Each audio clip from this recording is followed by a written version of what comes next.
wholesale customers. And if you have taste and odor complaints, sometimes it's more difficult. John, would you be considered a wholesale customer? Such as a rural water district that might be short on water. Y'all have a lot of water in this area. You know, it's potential for you to provide to other communities. Well, now, you made a statement a while ago to do this with very little cost. These numbers here don't look like very little to me. Compared to building a new plant. There's- It's all relative. It's relative to what you're doing. That looks like a lot to me. If you were to build a new 9 MGD plant, you would be looking at close to $25 million. Yeah, I really like 6 zeros instead of 7. Yeah, one of the things I do got to point out is that number 3, that actually went up because we had to, in order to put GAC on the filters, you have to do disinfection downstream of the filters. So you need to build a disinfection basin. So that's not on that cost. It's in the cost at the end of the slide, at the end of the presentation. I just noticed we didn't pick that up. Oops, sorry. And That's a lot of money for two. how long does that JC, does it last? Is it, you have to replace it? Does it get spent Well, several times during the year? there's or a is it- theory. There's a theory behind that. My advice is just to put it in and let it see what it does, because we've had a lot of experience with GAC, and what happens is you don't add chlorine on top of the filter, right? So it becomes biological, and it has organisms that actually consume MIB and geosmin rather than the GAC absorbing it.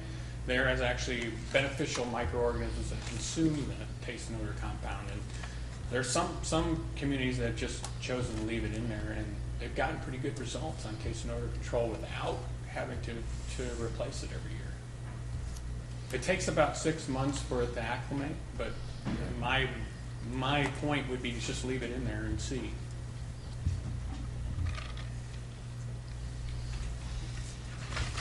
I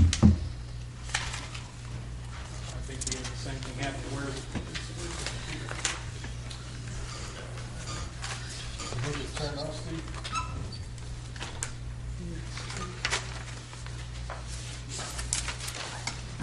did it go to sleep on us?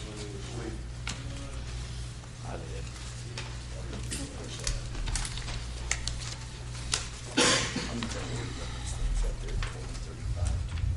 Maybe I'll let you guys handle it. John, you can worry about this. I'm only worried about. All right, and then we have like later improvements identified that go beyond 2020. The biggest one is expanding the water treatment plant from 9, almost doubling the capacity. But obviously, when you do water supply studies, you know, the stuff that's later on becomes much less valuable to you guys as a planning agency, because you just don't know where your demands are going to go. But if you see that figure, 25 million, that's what I was meaning about not that much more. It's all relative.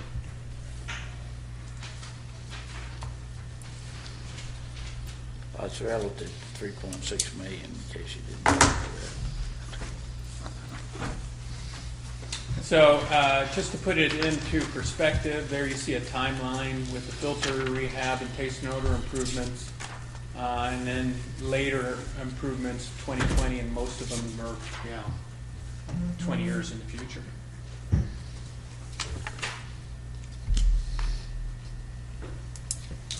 Interesting. Max will come up and talk a little bit about your water distribution system. Thank you. Very good. Thank you. Commissioner. Thank you.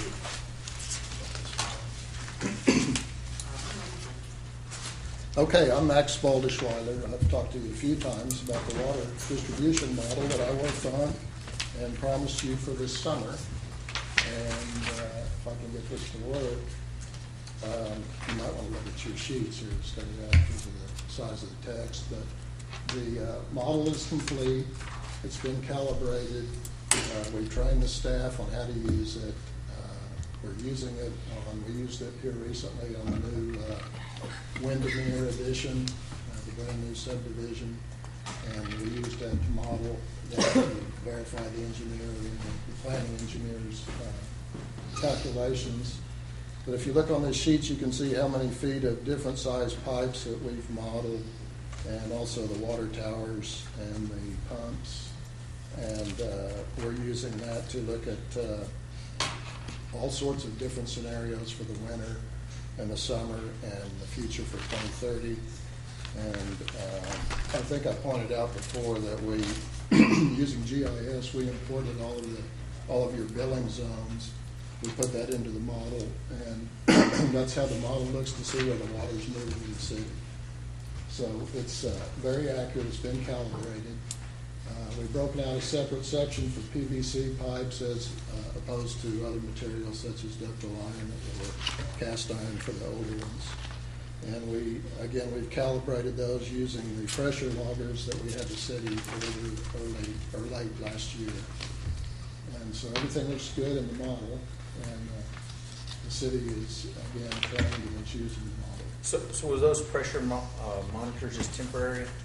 You can place them anywhere. Leave them as I mean, long as you they're want. permanent? Right. We're gonna have those in permanent?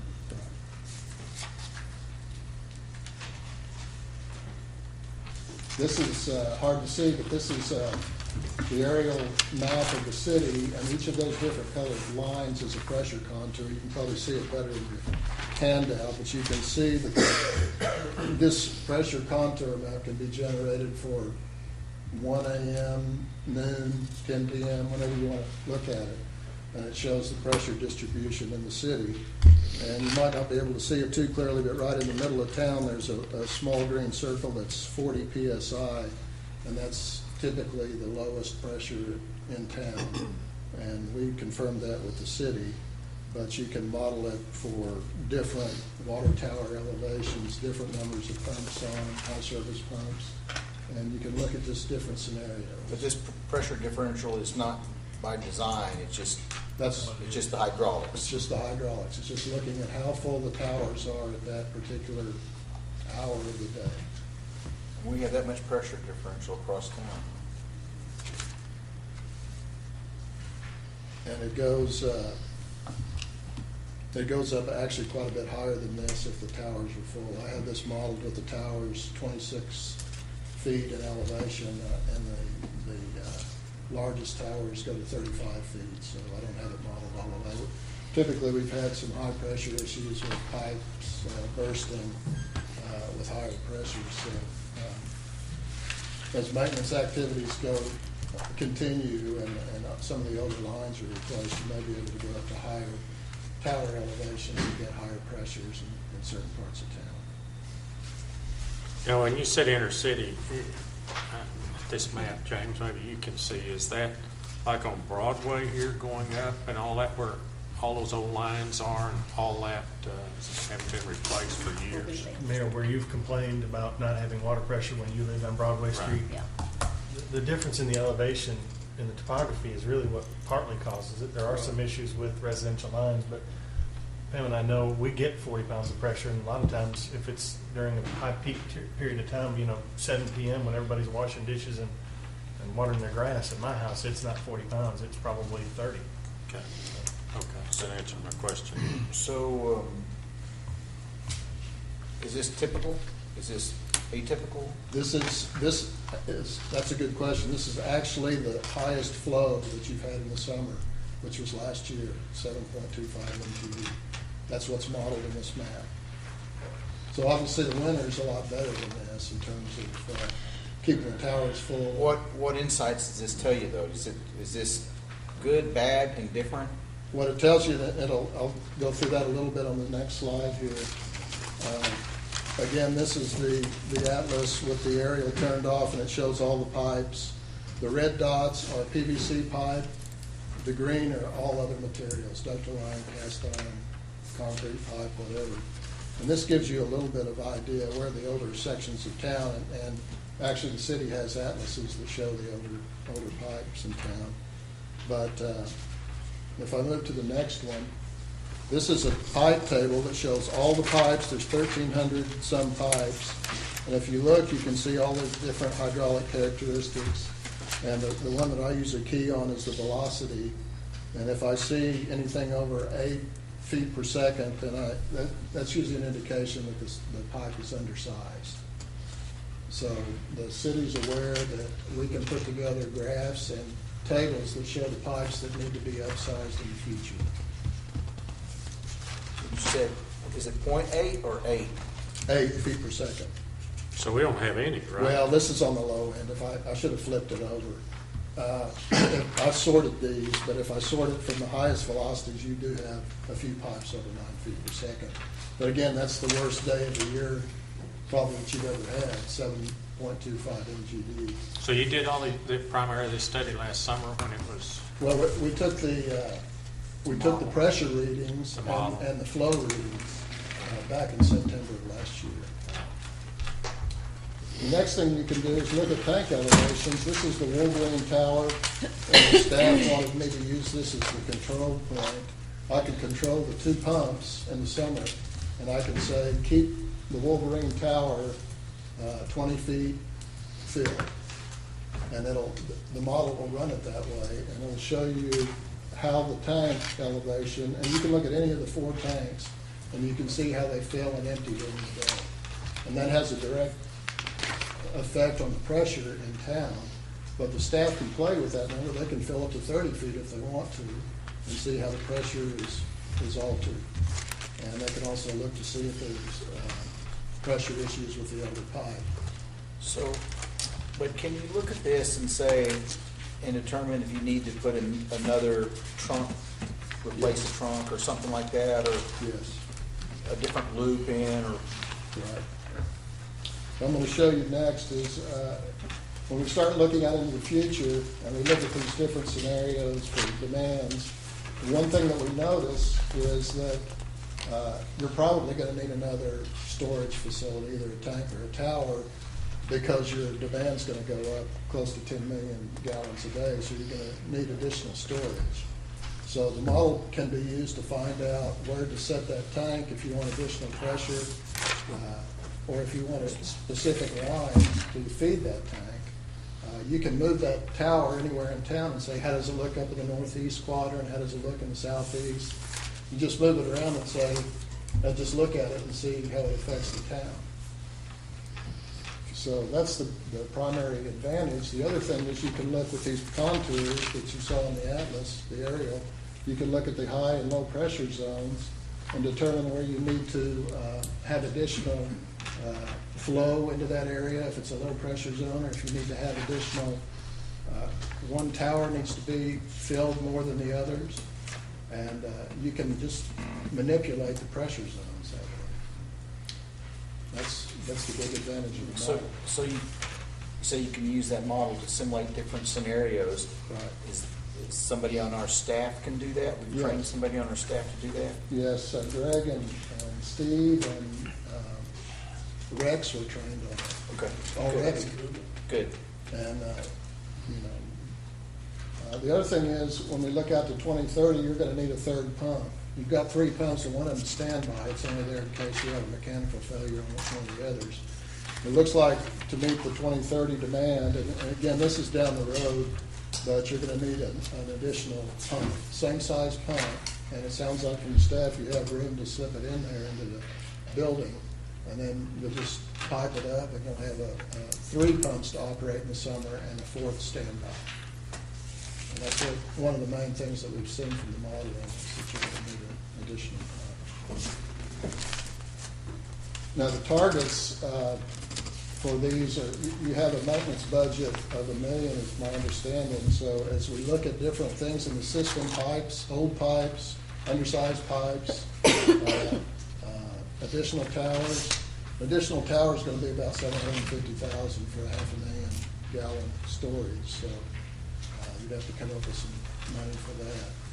But in the meantime, just upgrading old pipes, and the staff knows where they are, to fix those, upsize them, identify where they are. You have money in your budget to do that. So I think that's, Could any of these flow meters detect any restrictions anywhere? There's some high, very close to 10 feet per second, 6-inch pipes. They're fairly short, but they should be upsized at some point, especially as your demand increases. If So you that upsize takes- your pipe, if you make them bigger, which if you look at this, I'm saying that it's down in this area that it has the smaller pipes. Doesn't that put more pressure on, getting more pressure into the Yes, system? you get better flow, you get better pressure distribution that way. So when we were talking before, we were talking about using our existing treatment plant less and less as the years go by and start transferring it more to the north side. That's the wastewater plant. Right. Oh, okay. And Carl's going to address that Yeah. next. Well, anyway, so in all your testing, did you find a place where we should put a new water tower? I've looked up in the northeast part. Like I say, the pressures seem to be adequate for right now. But you are going to need additional storage because your demand's going to go up. So you're going to need it for that purpose, if nothing else. So is there any correlation between where the new water tower goes in and our growth areas? If we're growing towards the north, wouldn't we need one? I've talked to the staff about the northeast quadrant. That's where they think. About which? The northeast quadrant of town. How quickly do you think we might need that? Well, like I say, right now, the system seems to be working, but in 5 years or 10 years, if your demand starts going up, then obviously you're gonna need more storage. So, either way, regardless of whether it's for pressure or if it's for storage, you're gonna need another tower. And this may be a question to Steve, but as we upgrade the system, like we're putting in the new bigger line up Kickapoo Street, are you going back and updating the model? Yes. So this model that will be good for 10, 15 years, it'll just continues to work. It's a Might be live. some- Oh, you can It's a add live to model. it. It's Yeah. it's Yeah, a it's live live, model. yeah. It's You not add to just it. a one-time. It's just like this Windermere edition. It's proposed, it hasn't even been built yet, but I took the plans, Steve gave me the plans, and I put them in and modeled it to see if my pressures match the pressures and flows that the design engineer came up with. Was it close? Oh, yeah, very close. That's cool. And in the future, you can actually do fire modeling with it. I've done a little bit of that, but I haven't, So what is this area that has 40 pounds of pressure on this particular date and time? What does that do for the fire protection system? well, I'm gonna have to put in some numbers from the fire hydrant test to check all of that. So what I'm doing right now is Steve and I are tweaking it to make sure that it's actually real world. The pipes are where they're supposed to be. Last time we met, he had me move some of them on the other side of the street, which isn't a big deal, but we just want to make sure that it's as accurate as we can get it. Very good. Okay? Thank you very much. Now that all the exciting material has been talked about, we're going to go to wastewater. We're set till 2070, right? Give me a minute to go back to the slide and I'll make that correction. Okay, the sanitary sewer collection system, we're building the InfoSwim model. The city has that software, and we're going to build similar to the one that we built for the water distribution system. That will be used to analyze your entire wastewater collection system, make an analysis of future flows and the capacity of the system to transfer those flows convey those flows to the wastewater treatment plants. Again, this is hard to read, but this gives you an idea of how many feet of each size line that there are in the system. Now, one thing that we've done is we've been gathering the information. We've taken all your as-built plans. I think we've finished every one of the sanitary sewer collection line as-built plans, and we've scanned those in, given them a specific number to put into your atlas, and then give them back to your city staff, and the paper copies back as well as the electronic copies. And we've done that as we've gathered that information. Even though it was not in our scope, we went ahead and we've built the GIS platform to deliver that information back. And what this is going to do, and it's also on the water distribution side, is that information is gathered as these models are calibrated. This information then can be, in the future, accessed by your staff out in the field. They'll be able to come back and say, for instance, on the sanitary sewer atlas, it's hard to read here because it's rather large, but we've gone back and identified and then given a specific number to every manhole. We've been taking the as-built plans and giving a specific number to those plans, putting them on the atlas. Probably the next sheet you can see a little bit better. It gives the specific project number, gives the manhole number based on the drainage basin, and they will have the ability to go out in the field and pick those numbers, and it'll pull up the closed circuit video of that pipe. It'll pull up the as-built plans of that pipe. So if they're out doing investigations, they'll have all that information available to them. And again, we're going to deliver this back and do the training. We've done some of that with your staff, but we'll do more later on the GIS training. And I know the city's going to have somebody designated for that to do their GIS input. But anyway, that information has been coming from the city. We've this is information that they would get in the field out that they could access. Again, it will pull up the closed circuit video, which we have staff do. We've given them a number of areas that we feel we need the closed circuit video to look for I&I, problems around creeks and the floodplain, different pipes that could have high infiltration.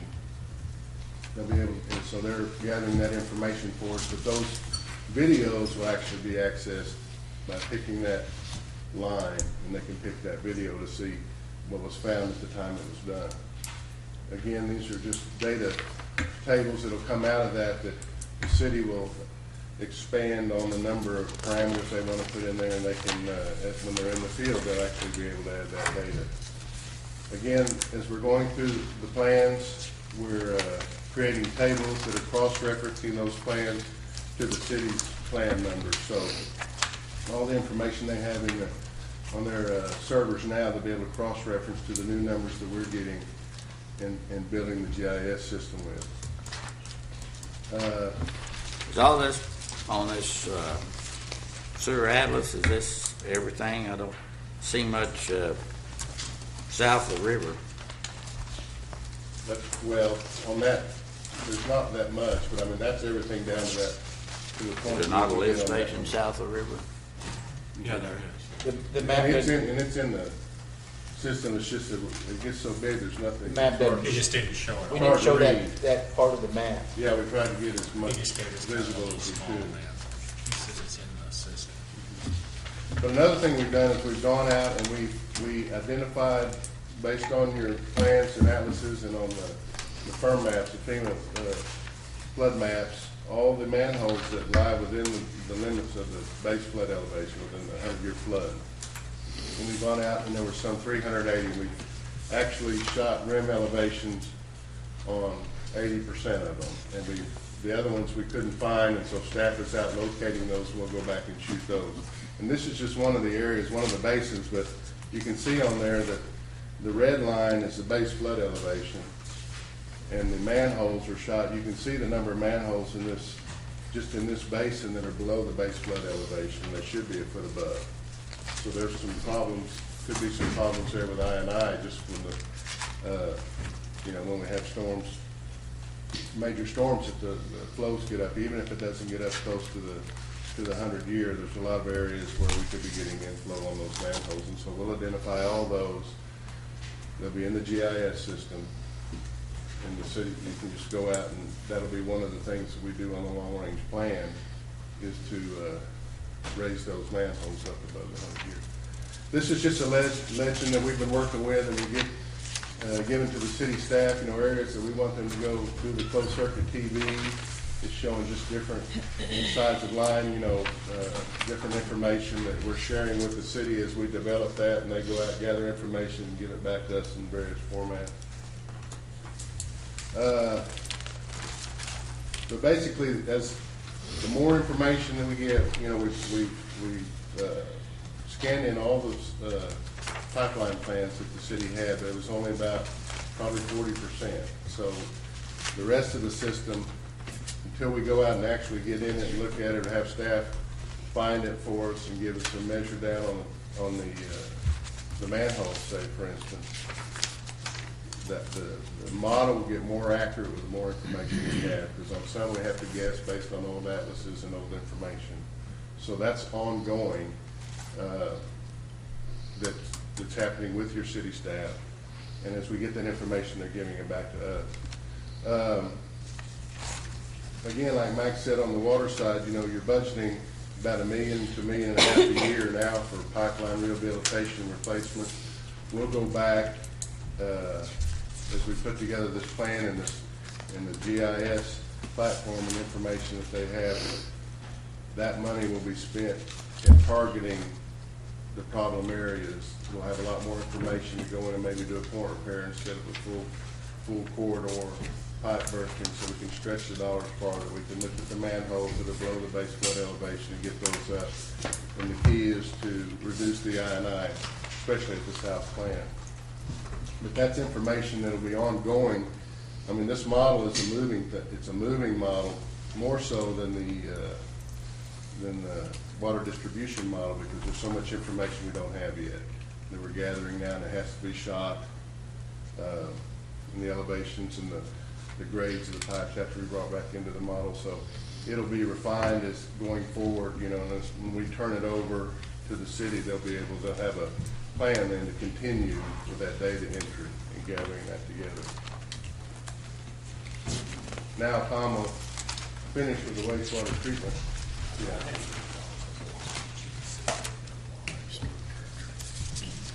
Thank you, Mayor and Commissioners. The last time I was up here talking about the wastewater plant, we were dealing with the possible threat of ODQ providing some ammonia limits at the south plant. And I want to commend the staff, Steve and Greg in particular, for us. We were able to work with ODQ and obtain a permit limit that doesn't include ammonia, which is actually very, very good for you. Your south plant wouldn't have been able to meet the ammonia limits that they were discussing. So ODQ's permit has to do with the survival of a fish that's called a wet test, a whole effluent toxicity test. So basically what they do is they take the wastewater effluent and they put it in with some sensitive fishes and count how many survive. And if you violate the wet test 3 times in a row, they may consider applying ammonia limits on you again. Ammonia limits that the plant is going to have a difficult time meeting. Okay. So we wanted to do, the approach that we're going to take in the master plan is a very cautionary approach, but it's also trying to make it as affordable as possible for the future. If you recall, the amount of money that we were talking about in trying to treat to the ammonia limits that we were talking about was in the hundreds of millions of dollars from a master planning standpoint. Now we've broken it down to what do we need to keep the south plant going for another 20 or 25 years initially. If there's ammonia limits that happen to be enforced, we would look at either a centralized wastewater treatment plant where we would be pumping it up to the north plant and expanding the north plant, or we would upgrade the south wastewater treatment facilities, because there may be a way, it just depends on the ammonia limits, there may be a way, if the ammonia limits are not as restrictive as what they were originally proposing, there may be a way to modify that existing plant and make it a little bit less expensive by treating it still at the south facility and still have 2 separate facilities. It's all going to be economics. And I'm saying that the economics of that decision have not arrived yet, because we don't know what the permit limit will be, if there will be one at all. There may not be one. If you do these improvements in phase 0 that we're talking about, that'll go a long way in making the plant a little more reliable, a little bit less, a little bit easier to operate, a little bit more robust. So that's what we're talking about at the South Plant. So in effect, we've worked with ODQ to just put off that decision, and that decision may be put off indefinitely, just as long as you can pass your wet tests. You're going to be all right at that plant. Have we had problems with that wet test? Yes. Yes. That's what prompted the ODQ decision.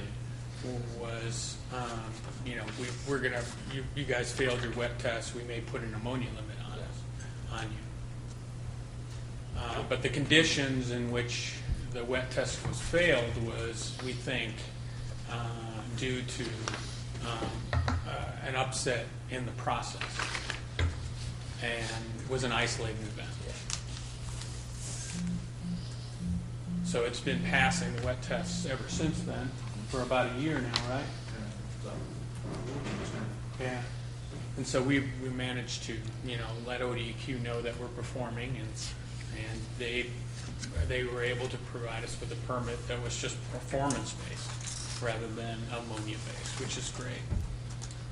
As long as we keep, that South Plant running, and we won't have to foot that bill, and we may never need to. So that, what we did is, what we're going to leave you with in the master plan is, what the plan is moving forward. If this, then this. If not this, then this. At the South Plant. At the North Plant, there were some improvements that we identified as well that needed to be done, and I'll go over what those are. But the North Plant's future is also tied to the ammonia limits at the South Plant, potentially. It may be cheaper to pump it up there, depending upon what the limits are, than to treat it at the South Plant. But certainly, what you are going to be looking at is your master plan of your sewer system, and it has been master planned, and your growth has been master planned, that all future growth is going to be going up to that north plant. And what that means is that when your plant is within 80% of its current capacity, which we think is probably 5-10 years down the road, that you should start looking at expanding the plant. And in order to do that, you have to do a stream study on your stream, and that's what sets your limits, so you know how much to spend there. So you should probably do that 2 or 3 years before you hit that 80% capacity. That'll give you some time to determine how much funding is necessary to expand that plant. We have the numbers, given a conservative assessment of the permits that might be on that stream. But nothing is known for sure until you do the studies associated with the wastewater plant. So you'll be seeing this decision analysis a lot in the report, along with numbers that will, be mind-boggling, but they'll be very much in the future. And some of them may not occur at all, depending upon how well that South Plant performs. And it's performed well for the last 4 years. So. But I think you'd be judicious in putting some money into that plant, because it is very old and is very difficult to operate, and we need to put some money into the plant. So what we're proposing is that right now we do some improvements at both the North and South Plant, and in about 2027, 2028, and now this is based on population numbers, population projections. Okay, it's about 2027, so about 15 years out or so, we start doing that trig stream study. That population hits that 80% trigger. Okay, and then about 2032, 33 is when we have the expansion of the North Plant. And that's when that decision needs to be made. So in summary, we've identified phase 0 improvements. These are improvements that are needed from perspective of reliability, redundancy, condition, associated with each one of these plants. The first thing at the south side plant that you need is a new headworks facility that deals with the screening and grit removal that's affecting a lot of the operations at the plant. If you don't remove grit, it gets into all the moving parts and starts wearing them much more quickly. So if we can remove the grit, we can keep those moving parts lasting a lot longer. We need to monitor ammonia, see how the plant's performing, and if there's a change in our permit, we need to change our decision and look at whether we're going to the north plant or whether we're putting in a different process at the south plant or augmenting it. At the north side, what you've had a lot of problems with is hydraulically. A lot of water's coming in. You can't hold it during the wet periods, and you're having a lot of process problems with a lot of flow coming in to the plant. So what we've deduced is that every wastewater plant has a process to deal with that, and it's called an excess flow holding basin. And basically, you just say, all right, I'm going to divert it over here until I can hydraulically bring it into the plant and process it. And your basin is extremely small, and it needs to be much, much larger, almost 10 times larger than it is now. So you're going to need that type of facility there, particularly during wet weather events. So you're assuming that we need that bigger basin because we're not going to be able to address the inflow during wet You're going to weather? be addressing the inflow over the years, but that basin still needs to be designed for when you look at a sewer system. It's never going to be. You're gonna get maybe 30%. Yeah, it's up and down, up and down. Yeah, you're gonna close. get maybe 30%. When you start doing your I&I, you're gonna get 30% of it, and then the other 70%, it's still undersized right now for the stuff that you don't capture, that excess flow that you don't capture. Like a typical peaking factor for a city that's operating well is like 2 to 1 or 3 to 1. And what was theirs? It was like 5. Something like that. So you maybe can get from 5 to 3 to 1. And what I'm saying is that even at 3 to 1, what you have up there is undersized. At the north. Yeah. And it was, all I can say is it didn't look like it was considered all that great as high peaking factor as you should in the design. Is that a dirt holding? No, it's a concrete lined Concrete? one, but you could easily build a dirt one. That's what the south line is, right? Like the south has? Yeah, Is that like the a one clay where the river line. was kind of taken away from us or eating into it? No, that was in the water plant. Oh, that was in the north. Yeah, but that was their residuals. Do we have enough room out there to do that? Well, that's a good question. We're working with staff to look at that. There may be a way we can start moving some things around. There's some basins that they don't use, some things that they don't use up there. So we're working with staff. That's a good question. Yeah, because it's kind of close. Can we pump from the south to the north today? No, We can't. no, Well, they're Can we take part of it off or a load off of the south? That's much easier to do than take all of it. That's right.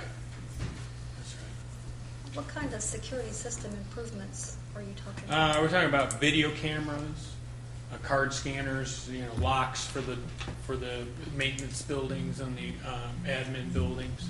Just some, Physical usually security. physical security improvements, These are cameras, things that aren't lights. there now, or they need to be upgraded, or? Yeah, they do. They do. Is that some kind of difference, like homeland security? There used to be, after 9/11, there used to be the Homeland Security used to have funds for water and wastewater facilities. Don't believe that they're still in place. More concerned with the freshwater facilities than they are. Yeah. I don't think any of those funds are available anymore. But yeah, that's what we can do is, we got the major problem with the south plant, we can divert some of it to the north plant. Much easier, even on a temporary basis, couldn't you? Yeah, you might be able to. We looked at it. There was a lift station that you might be able to use to at least divert some. So there you see kind of, and what I'm going to show you at the end is kind of a range, because, and there's a lot of, at this level, we don't have geotechnical reports that determine exactly what a foundation is going to be like. Is it going to be on piles? Is it going to be a spread footing? Is it going to be easy to build? Is it going to be difficult to build? We don't know that level of detail. So what I'm going to show you is kind of a high and a low range of some of these costs. So if you look at your last slide, that's what kind of boils down to the brass tacks on the water and wastewater improvements. Is that you have a prioritized list that we've worked on with staff that says, okay, here's our number 1 priority, here's our number 2, here's our 3, 4, 5, 6, all the way down. Okay. And you notice they so graciously accepted their maintenance building as being lowest on the list. So, $2.1 million. yeah.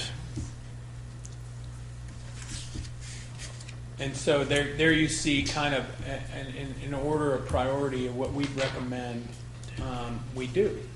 And we'll all have to sit down and look at the finances and determine where that list stops and when. So phase 0 is All these 0 to 10 year. it's all 0 to 10. Okay.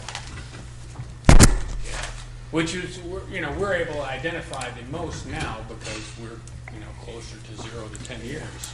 Further out, as I said, our assessment of when things need to occur gets a little bit fuzzier. That's why I would recommend that once we're done in 5 years or so, you hire another firm or us to do an update. That way you'll have a better perspective. The first one's always the most difficult and always takes the most time. But as you can see, there's a lot of information that you have now. You have a lot of information about your water distribution system, things that can be continually updated. You can track the performance of what you've been doing on reducing I&I in your wastewater system now. You can determine, catalog your facilities much better using the tools that we're providing you. So it makes that much more easy. It makes it much easier to do it again, much quicker. But I would encourage you that either you or your whoever takes over is kind of let them know in 5 years or so you should do an update.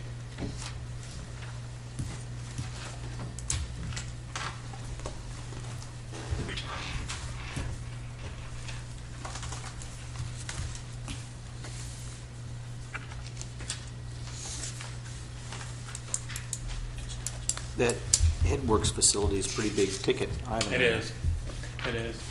It's that's about 4.2 is kind of a basic one that doesn't have many as far as a foundation, as far as a drilled piers or anything like that.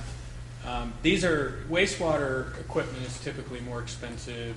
It's typically more elaborate than water treatment. Bigger structures, bigger flow, because you're trying to aim to treat groundwater, right? Rather than pump water to facilities.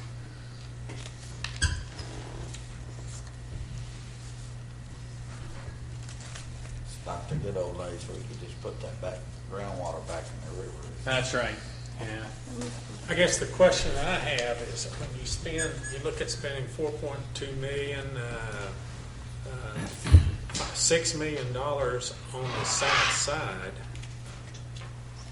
right? Mm-hmm. And that plant may not Uh-huh. be there. That to me is what is the tough question. How do you? Right. And the reason why we're proposing what we are is it can be used as a pretreatment for a new wastewater facility if you had new ammonia limits. Or remember how I said it removes grit. Remember when we're pumping across, you'd need to remove the grit first before you pump it. Okay. So you don't pump sand. Okay. Yeah, it wears out the pipes, wears out the pumps. So we really should, whatever we have there, we're not boxing you in. to Right. any sort of process, you're going to be in good shape with just that. That's there as far as we dare go. Is there any real operational cost benefit to trying to find a buyer for gray water up there on the north side? Yeah, there may be. I mean, as far as like for Just helping us. irrigation. Yeah. Yeah. Irrigation. Well, even some of the manufacturing plants use a Manufacturing lot plants. of water that they, my understanding from talking to them, that they could, it doesn't have to be potable water. That's correct. It just depends on what the I was involved in the reuse regulations for developing reuse regulations for Oklahoma with ODQ. It just depends on the category of reuse that you're talking about. If you're talking about, watering a golf course or watering their property where they have plenty of security and fence, then you don't have to do a high level of treatment. But if you're talking about something that could perhaps come in contact with someone playing on a soccer field, then you're talking about a tremendous amount of investment at the south plant to make it happen. Because then ammonia limits do come into play, and even phosphorus limits. If And you so- take from a north plant, well, that's, North plant might be, I would say the north plant's well, that's better. closest to where the Yeah. industries Yeah. are. And what I'm asking is there any, I know this is kind of putting you on the spot, but is there any benefit to us if we did have a the only reason we would do it, I guess, if there's a really a operational benefit to us. Yeah, I As a mean, city. the only thing that you would have to do is look at the demands that they have, or they would remove. I mean, does it eliminate the need to treat as much water? Right. How much is it to pump it and pipe it over there? Our company does a lot of work out in California where that's being done.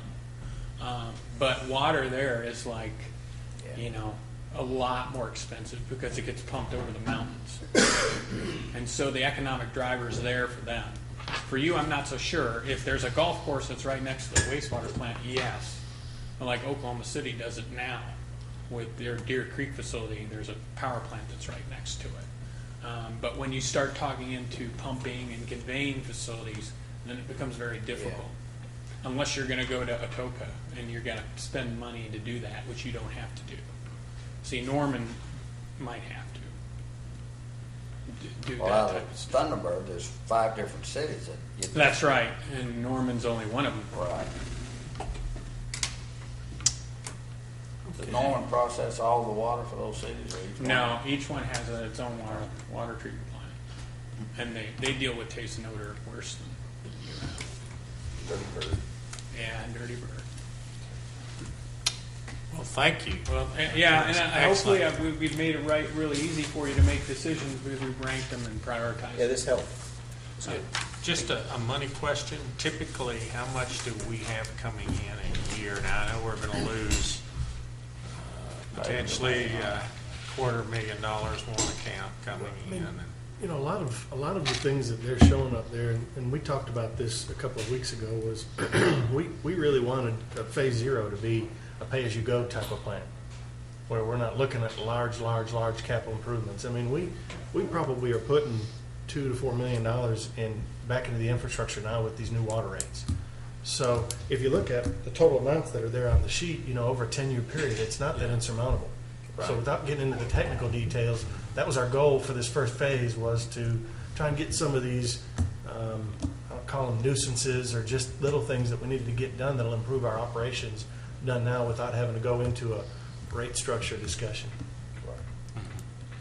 That makes sense. Does make sense. Well, that answered my question. Other questions, commissioners? Thank you, Mr. Okay, Mayor. very, Thank you, very Commissioner. informative, very, Thank you. Thank you very much. Thank you. learned a lot.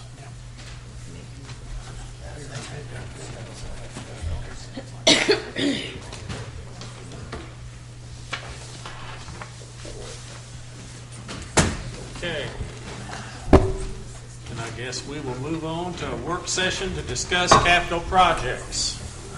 Go right ahead.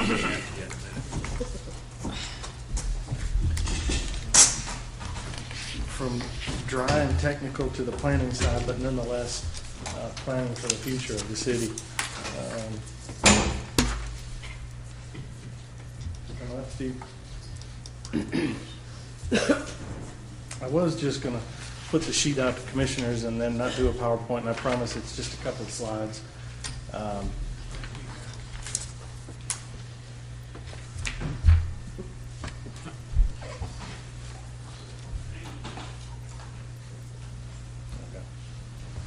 Really quick, what are we doing tonight? Planning. In April of 2011, the commission adopted a capital improvement budget, or capital improvement plan. That is not a budget. It didn't necessarily identify funding sources, but it tried to prioritize it. And tonight, I'll introduce capital improvement planning.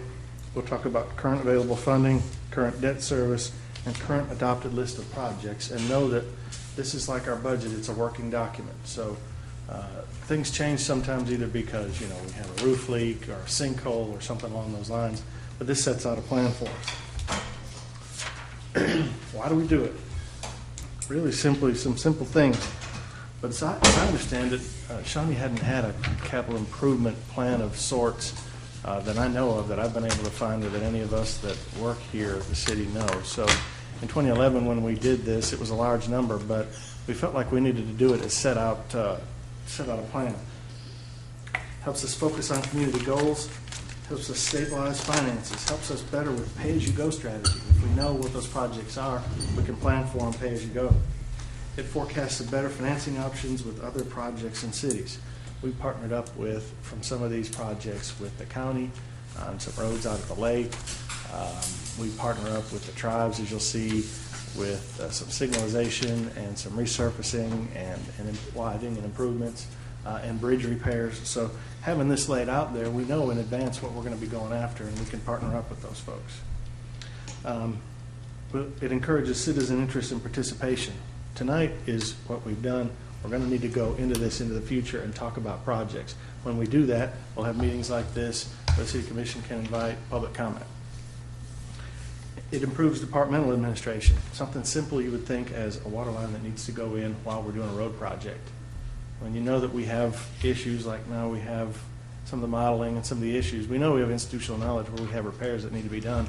If we're going to do a repair, let's make sure we move that water line out of the edge of the right of way, or we do the repairs at the same time as the road.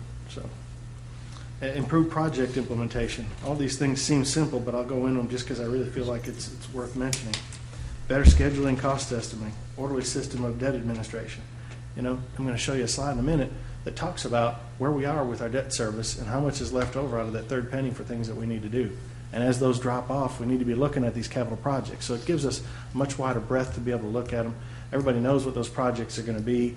Staff can go after those projects, bid them out, and all the while working with the city commissioners on it. These are really what you guys have, and they didn't come out well in the slides, but there's about 2 pages of them. And let's talk a little bit about the third penny. Fund debt and terms, and everybody's kind of aware of these, but I'll just go over them real quick. All of these are off sales tax. The first one was the expo, the library, and the track, and a little small amount of refinancing. I think that's the one that was in Cindy, I'm not sure. But when we did the expo debt and the library roof and the airport track, because the expo was a for-profit center, we had to do that as taxable. That's the second one that's there that shows the $2,365,000. The third one is the pool. That one, we haven't finalized the details yet, but in the neighborhood of about $475,000 a year. They've closed it, I just haven't. It usually takes a month or so to get the final paperwork for the bank to set it up. And then finally, the Motorola lease. So what does that do? I mean, that basically shows there that we have 2 2016 debts that pay off for a total of about $3.25 million, or $3.5 million, and then we have the pool pay off. I don't have the details of when that'll pay off, but the Motorola lease is 7 years. 2020. 2020, that's right. Yeah, so It was on a different slide. I apologize, it didn't get on there. Any questions with those before I move on? What about the wait. Motorola lease? When's that happening, or what's going on there? Commission approved that, and we've executed it. So we're in the process of But is purchasing that all $2 the million equipment. a year? No, No, that's, I'm the trying to- slide kind of slid it around, and Yeah, I'll okay. go back and That's all right. basically the 308,000 on the first sales tax note, and the 505,000 on the second sales tax note, and $475,000 annual payments on a pool, and then the tower lease that dropped It's off the 320. slide here. But It's about 320 a year. 320. I had So too much just water. roughly, what do those add up to a year? I'm going to get to that. Okay. I'm going to get to that. I want to know what my house payment is for the year. This is pretty sobering. We're house rich and bank account poor because we've got a good bit of debt right now. So the third penny at 38.75% of roughly $5.3 million is about $2.1 million a year. I've rounded these numbers for simplicity's sake. Current debt and proposed debt service, meaning the pool is proposed, that's about $1.6 million a year that we have in payments that come out of that 38.75%. The remaining third penny every year is $500,000 a year. So really, we're only looking about at $2.1 million a year for general fund capital improvement projects. Why is that important? Oh, I thought I had another slide. There is supposed to be another slide, but it didn't make it in there. Roughly, we've completed $11 million in projects since 2011. And that's been in partnership with the tribes and with the county, and of course, the debt service and interest in debt that we have. Projects, and so roughly that brings that $113 million that we had down to about $99 million, roughly. There it is, there's my slide. And then of course, since then, other projects have risen out of discussion amongst commissioners and our citizens. One of those that we talked about during the budget process was our contribution toward the South Kickapoo project. A good bit of this money shouldn't scare you because a good bit of this money is already encumbered. We've got money coming SMA from the water line. We've got some fund balance that'll hopefully be left over from the Kickapoo project, and some additional street funding that we'll put toward it. But my point is that when this was adopted in 2011, that project wasn't even dreamt up yet. So we've got to put it on the list and talk about how we're going to fund it, just as an example. Also, one of the things that I mentioned in the commission meeting several months ago was our application to Avitas for water sidewalk funding, as an example. I asked Justin to give me roughly a number what it would take to get to implement our master trails plan. That's the number that these are all preliminary. They're not. We're still studying them to find out exactly how these numbers will shake out. But I say that only to say that we were $113 million. We've funded $11 million worth of projects, and we've got 2 there of a list that some of the department heads put together that really came up to about another $20 million. So I say that to say we only have, if you go back to that slide, and I don't want to overcomplicate this because what I really wanted to talk about tonight was these. With the reality that right now we only have about $2 million a year to work on for projects. So, this list needs to be vetted. New things need to be added to it. This commission needs to weigh in on it and adopt it so that we have a list going forward. But I didn't know how much necessarily the commission had been introduced to this list formally as a corporate body, and I wanted to make sure that you guys had it and that you could ask any questions about it of myself or the staff. We're talking about $2 million a year in debt service, Additional capability. in debt service. no, it $2 just million. be $500,000, because we only have. Debt service is $500,000. Oh, okay, That $1.5 left. million. $2 million a year is what? $2 million a year is that portion of the third penny, which is 38.75% that we've used for these types of projects. Okay. But 1.5 of it's already being consumed. Right. So So we we have have, about 1.6, so we have Okay. $500,000. And the first batch of debt service comes out for 2016.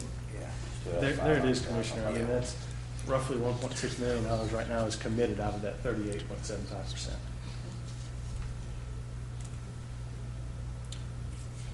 so where's the rest of that 500,000 going? Is it going in the bank, so to speak? No. Is it going No, in the general budget? we use the $500,000 to buy lawnmowers, police cars, weed whackers, So it's furniture.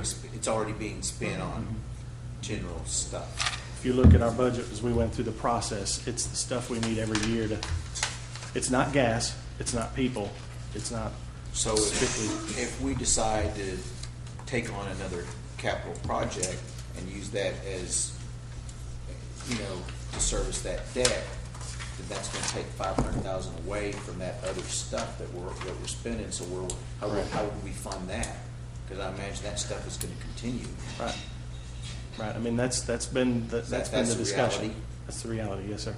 How long will it be before some of that debt is paid off? What's the soonest? The first set is 2016, and that's the expo and the non-taxable and taxable, which is the big majority of the chunk of it. Well, that's also. There's a slide in there, Commissioner, with the Fiber dates. roof. Yeah, but I mean, majority of, Yeah. those two. So you really want us to reprioritize this list? So What that's you want us to Steve's do? point. Well, I'm not sure. You got to go through here and find out where we can find. Well, and I'm hearing we don't have any money. I know, there's not much. Is that what I'm hearing? Huh? a larger city that has more money to spend on capital projects would have what I call a Microsoft project type of sheet of paper that would go around this room twice, because you'd be constantly looking at projects and finding out where they are. We're a much smaller operation, so we don't necessarily have that. Although if I had some sort of steady funding sources, we'd probably do some more of that. But I think several commissioners haven't even seen this list and may not know what a Squad 1 apparatus is. And that wasn't necessarily, we could probably spend, a day working on that alone. Certainly, we're here for those questions, and I've asked the staff to be here tonight for answers to those questions if you guys have them. But this whole list has changed because of the Bryan Street exit. When we made this list, that was one of the assumptions that we were going to have a Bryan Street exit. So that some of these 4 lanes, like Bryan to Harrison and Harrison to Kickapoo, were based on that information. So those things, and as far as I'm concerned, I don't think that further Bryan down. Street's dead completely yet, folks. Hang in Well, there with me. but you're talking about 5 years anyhow. And Oh, that's that- why, we had some issues with the auditorium, so we moved up some of that work and put it in the budget this year and things of that nature. So. But just on marking off $11 million and without a bond or anything else, as far as I'm concerned, quite an achievement. I agree with you. Yeah, I I'll think it tell you is too. what, do that much work and not, But again, on the priorities, as far as the street priorities, besides the Farrell extension with the state's already, Kickapoo extension, when the state's already working on, as far as I'm concerned, the south access road off of I-40 would be a higher priority in some of these 4 lanes. Now, because of the Bryan Street exit, it's not happened. And those are the kinds of policy discussions that we need to have. Certainly, that's an important project to think about, because that potentially could grow the retail base Right. of our revenue stream. So I completely concur, and I think that project ought to, at this point, given the circumstances that we know now, it ought to Move up. surface to the top. is it on pretty quick. here? I don't know what it is or not. Well, he's talking about a frontage road. No, frontage road on I-40. Oh, frontage. Want to add something? On the south side. Yes, sir. Yes, it's number 38. It's way down the list. Well, I don't know it's in an order. Well, remember too, when we adopted this, the Kickapoo project hadn't started, and we hadn't even bought right-of-way back then. So Yeah. things have really changed. We need to be looking at this more often than we have, quite The honestly. streets would be funded out of 302, which generates about $2.4 million a year. Right. Say that again now, streets, so that's not out of this. Because I wouldn't want to tackle that project, personally, without some help from the state highway. And is that feasible or probable or what? Typically, the projects that we've more recently worked on with ODOT have been projects where that system, road that was on their system, becomes ours after they maintain it. So there's a real incentive for them to partner up with us to get those projects completed. Well, did they help on the mall, over on the mall side, the north side? Did the state help with that, or was that totally? That was way before my time, but I would assume at least on the exit and on-ramps and some of that No, access. they didn't. But again, that's, for retail purposes, that has a much higher priority than some of these 4 lanes, like again, it didn't, with exits not happen, it may be, 2 years or a year or 2 down the road, but it may never happen, so. I didn't clarify, Cindy's right. When I showed that list of projects up there, and all I really showed was the portion of the third penny that was general fund funding. But the street funding, I probably should have added another roughly $2.4 million per year is what we get in street funding that we put in. 2.4 million. 2.4.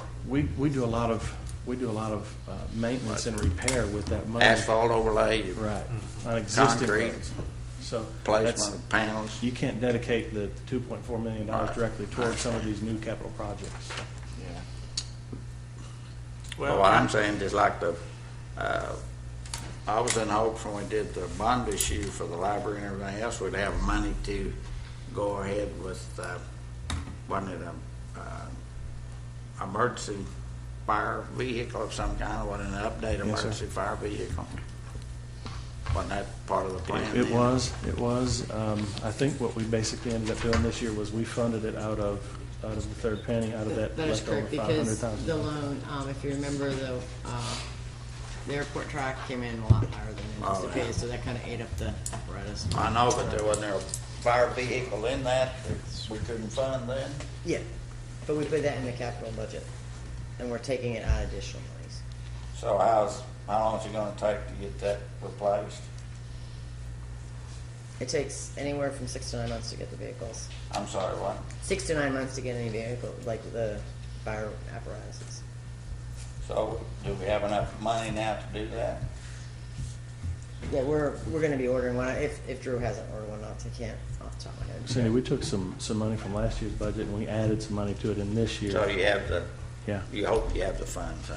But I had So, and Mayor, if I may, just to So that'd be one of the things that I'd want to see done. Well, is that- we're going to do it this year. We're still just very early in the budget year, and so capital purchases are something we're watching right now. So which item is that? There's 2 fire apparatuses on there, so which one is that? That one was, I don't even know if that one. 13? Actually, if I could, there was, initially, we looked at doing a new squad. Right. And then we, in an effort to consolidate a couple of things, because of low manpower and also to save money, we looked at doing what is called a PUC, combination squad engine, $475,000. And then as we were looking at that, 41. we needed to cut some money so that we'd have some money for the track. So we went back to the original idea of $250,000 for a squad. Some of those trucks that are on there, that are listed on this paper, are actually trucks that were listed for new stations that we have not even got plans for. We talk about a new station north of I-40, that's on this list. Right. So, and remember, Commissioners, we took a 20-year view of this. I think that's good. What are we going to need in Yeah. 20 years? Are we going to have growth north of town? Are we going to have an airport that is bustling? Is the lake area going to grow? So there are a lot of assumptions we made, knowing we didn't have the money right now, but wanted to make sure that those things were on the radar. This is like the first step. So that's we're one. not talking about doing this in the next year with the $500,000. We're No. looking at the long term. Right. Okay. It's probably a 20 or more year. but just like on the access road, you're not talking about it takes, 2 to 5 years, Michael, to get it designed and everything else, doesn't it? So that's, I mean, That one's going to be a challenge because we have wetlands I know, and railroad to cross. I agree with James. I think that's something that should be a high priority, considering all the known factors and unknown factors. Of course, we've got to figure out ways like you to get, that's where our dollars come That's from. where our dollars would come. Anything we can develop more and bring in more retail is really our income. Well, and I mean, this commission's not really taken a stance that we were going to work on projects that were necessarily income generating. I mean, when you look at what ODOT's agreed to partner up with us on the south section of Kickapoo, that's an important funding source to take a look at and make sure that we take assist in advantage that of it. effort and take advantage of it. Right. Well, I personally, said that I'd like to see us have some of these planning sessions more regularly. I'd like to have time to sit down and really review this list. And that's the purpose at this And point in the talk year, is through just- it, there's some things on here that, well, that I could very easily go through here and write no on in a priority ranking. Again, that's just me. But I and, think it would be important to make sure that you understand, and, in a couple of these situations, the department head situations have changed too, so there may be a different direction that director wants to go in. So we're gonna take a look at this list and revamp it. I just wanted to introduce you guys to it, give you an opportunity to talk about it. That's what these work sessions are for. They're not decision-making situations, so look at it, bounce questions off of myself and the staff, and we'll be glad to answer them, and we'll bring this back to you. Okay, it's working on or completed means those projects have been funded. Correct. Okay. All those in the yellow, All in the yellow, funding has been and that's what. allocated or whatever it is for it. We're in the process of working In the on it. process of doing that. Okay, I just didn't understand what What, working or have completed. we, on Kickapoo North, we talked about, what, 3 or 4 miles of that or something? Yeah, But- it's on here. Okay, but what about doing 1 mile at a time or something? Is that possible with cash funds instead of, but you don't want to, take away from all your maintenance either, so that's another problem you got. Just a lot of these large road projects that we have on here are gonna be really, really expensive. Why not? We may have to earmark for a few years to do it. But So is the plan is you're going to go back to the staff and come up with a staff's list of what they recommend, what they think should be a priority, and then bring it back to the commissioner Sure. in a working. But, our recommendations, commissioners, are gonna be more operational. Although we run a Parks and Recreation Department, James is gonna provide input on, whether he wants a jungle gym or whatever based on usage and things like that. But a lot of decisions that are made by you guys that not necessarily wouldn't be taken account in an administrative type of role. Right, So, but I mean, it kind of gives us an area of what the department heads understand to be, in their minds, to help them do their job better. sure. In the fire department, we're wanting to make sure that we maintain our ISO rating. And in the police department, we're wanting to make sure we retain our accreditation. So, there's lots of things that'll be considered that they'll bring to the table, but there's also input that we need to get from commissioners. Yeah. Now, the Kickapoo four-laning from the spur to Highland, is that part of the study that you're doing with ODOT right now? Yes. To take it all the way to Main Street? Yes. Okay. This list was originally adopted January 18th, 2011. I thought it was April, but Okay. like I said, lots of things have changed since we adopted it originally. Like it or not, what the projects are on here, I've got at least 2 new department heads. We've got 3 new commissioners that weren't here for it, so. Minnie and Steve were on the commission then. so I guess the number that just keeps flashing at me is, for all these things other than the streets and things, is $500,000 is all. And that's really Well, not there because you need that for upkeep and replacement. Well, that fluctuates. We've only got 3 more years of that level of Bond funding and debt. because we've got to pay off the interest and debt for the projects, the library roof and the track and things like that. But Well, also, once we finally get this final report on a master plan, it's whether we want to try to do that out of income or we're going to be able to do it out of income or whatever. And, the words that I heard when you were talking about that, when we had the bond issue was the infrastructure. So, rather than stretching our budget to the limit to try to do that, we might ought to go out and give them an opportunity for some kind of a bond, sales tax bond or ad valorem bond or something else. Well, I think one of the things I see on here too is Expo. We talked about the hotel motel tax and maybe other sources of revenue for the Expo. I think we need to look at that for some of these expenditures on the Expo. Not that they shouldn't be done, but, may need a little relief here. So what's, Mary Ann's not here, but anyhow, to do By the way, Linda. huh? Amen, Linda. To do something like to increase the hotel motel tax and to divert part of that to the, not divert it, but to use that access for the expo, that takes a vote of the people, doesn't it? Yeah, but it could free up some money from the Right. general fund some of these other. Well, what happened to the parking lot is nothing was done out there so long that it got so bad that it's why it got so expensive to repair it. Right. I mean, it just got, Well, I'm not saying it doesn't need to be done, I'm just Right. saying I- we need another source I of revenue. understand it. Free up some of this general fund money for some of these other projects. Yeah, certainly, that's an option. We've had lots of discussions about that. Basically, 1 percentage point generates about $100,000 a year right now with existing. We're probably at 65 or 75%. We may be more right now. On average, hotel, motel, head in bed. So the more that goes up, especially with these pipeliners, that money goes up. But you can guarantee roughly about $100,000. Well, that OU study said that they felt like we should be at 8.5%. Am I right on that, or was it 8? I could be wrong on that. But It was this either commission 8. would have to vote to put it before the Right. voters. What about the study for the? mm-hmm. to increase it. When's that coming?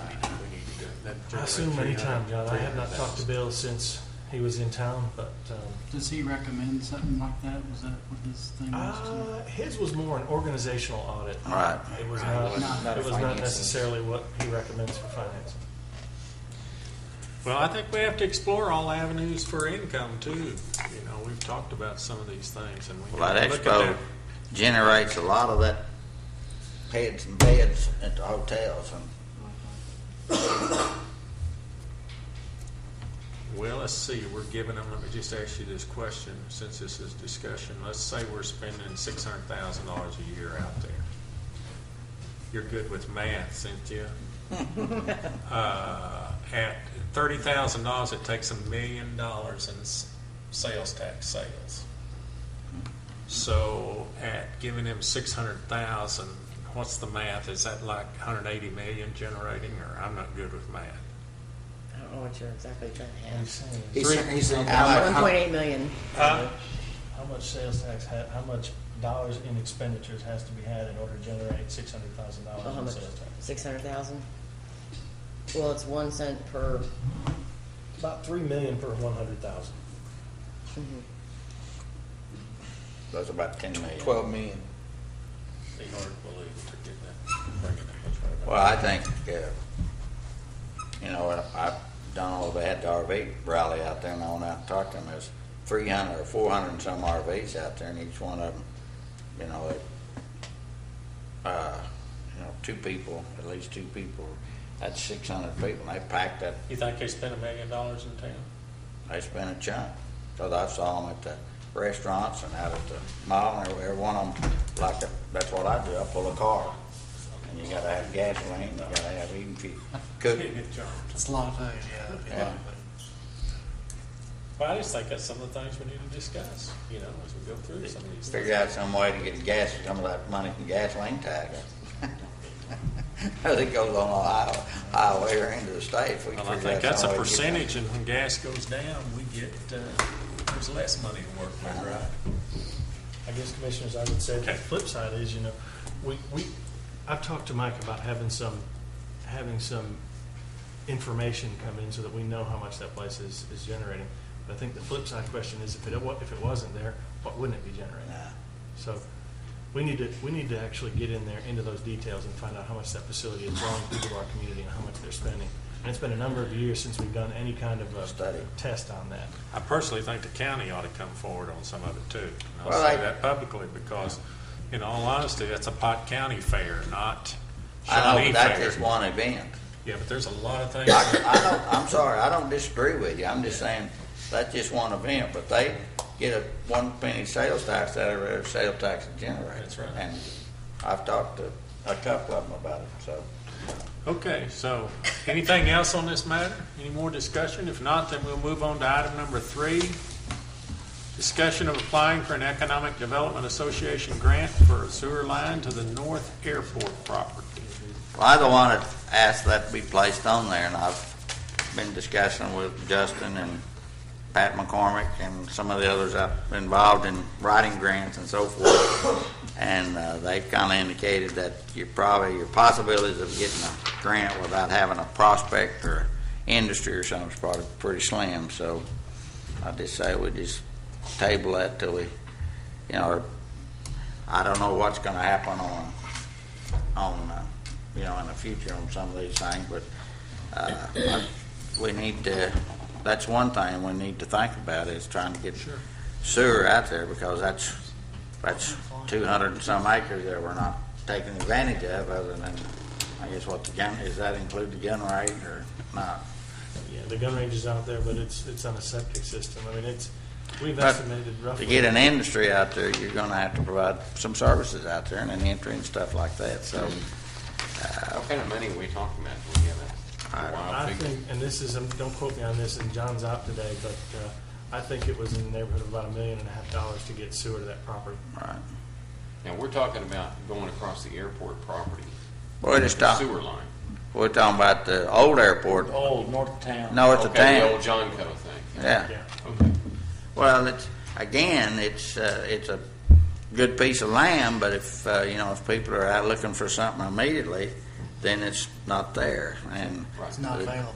And so two things we're looking at, or two problems we have, is when a company's ready to move, if they move immediately, we don't have any kind of an incubator building or anything else to put them in or anything else. So as far as I'm concerned, the city and the commission or somebody we need to get off of High Center somewhere on economic development. That again brings jobs in and people spend money and everything else, so. Well, we guys go back to the hotel motel tax. It may have to go to the CVB, but part of that could go with, I'm not so sure that you couldn't designate it if you took it to a vote of the people, that one penny of that or whatever it went would go for economic development, couldn't you? They have to go to a Huh? vote, but you can do it. But I mean, Well, you can run a ad valorem millage from 1 to 5 mills that goes into economic development. Just not, you don't turn it over to anybody. It comes into the treasurer or to the treasurer, and it lays there. And when you get enough money built up, you can do it. Now we need to have some kind of an investment on an ad valorem tax basis to stop all of this tribal land being taken in and losing the taxes for the school districts, for the county, and everybody else that depends on ad valorem tax. The city of Shawnee needs to have some kind of an ad valorem tax so we can protest that and do some good. You took in 3,000 acres last year of prime farmland out of Pot County. It's killing the Tecumseh School District. James, I was looking at some numbers, and some of the other cities are doing that ad valorem. And I think If it no is other seasonal. reason, there's Does that no take other away reason than to stop, so we'll have a protest when it comes up to placing all this land The into. only thing that, in terms of funding that we've talked about tonight, that we haven't talked about, that doesn't require a vote of the people, is if there's a judgment by the court, Right. workers' compensation, some sort of lawsuit that we lose, that could go on the tax roll after it passes through the city commission. You guys would have to have a majority or a supermajority to do that. And we had stuff on the tax roll until about 6 years ago.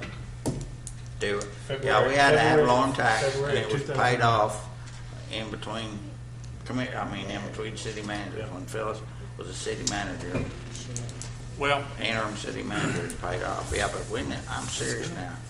If we don't do anything else, we need to take a serious look at just 2 or 3 mills. That wouldn't kill anybody. But it could help, it could help the economic development. I think you got to tell the voters that are going to vote for it what you're going to do with it. And that's what I say is that put it. Run a sewer line to the airport and build an incubator building. You're talking about $1 million for an incubator building. No argument. And I think if we're going to get things to a vote, in all honesty, we'll have an election a general election in May, I don't know. the next one. I haven't thought that far in advance, Mayor, but No, I don't know. I think so. I mean, the commission needs to give, there's some real lead time before you Right. actually go to the Right. voters. There's state law that 90 requires days or 60 something. days, and then Yeah. there's 30 days to get the lawyers to write it up and make sure that it's written like it's supposed to be. So, I mean, I think there's a 90-day period there Yeah. before you do it. So you need to back up and look and see when those elections are to make. Well, I think we need a planning session to decide exactly what we want to do. Then we need to go sell it to the public and listen to the public. I don't want us to go out for it and it not have a chance of winning. Well, And get some feedback back. Yeah. Is it possible that on the maybe maybe not the first meeting in May, in October, but the second meeting in October to have an item on there to approve going out for bids or price for qualifications for a PR firm or something like that. Is that possible? Yeah, we're working on it. Okay. PR firm to do what? To help us with the Things. things we've got coming up. Marketing Marketing. and public information and things like that. Okay. We'll come back to the commission with that. Any other discussion here? I personally want to thank the staff and all of you that came here. I'm sorry we didn't ask all of you questions, but it was kind of nice to know that you were here and to fall back on. And Brian, I appreciate your presentation. The water study I thought was most interesting. And Steve, I guess my challenge to y'all is, and all of you, are you going to be able to work all this electronic equipment that they're telling you, all this data and stuff that they're...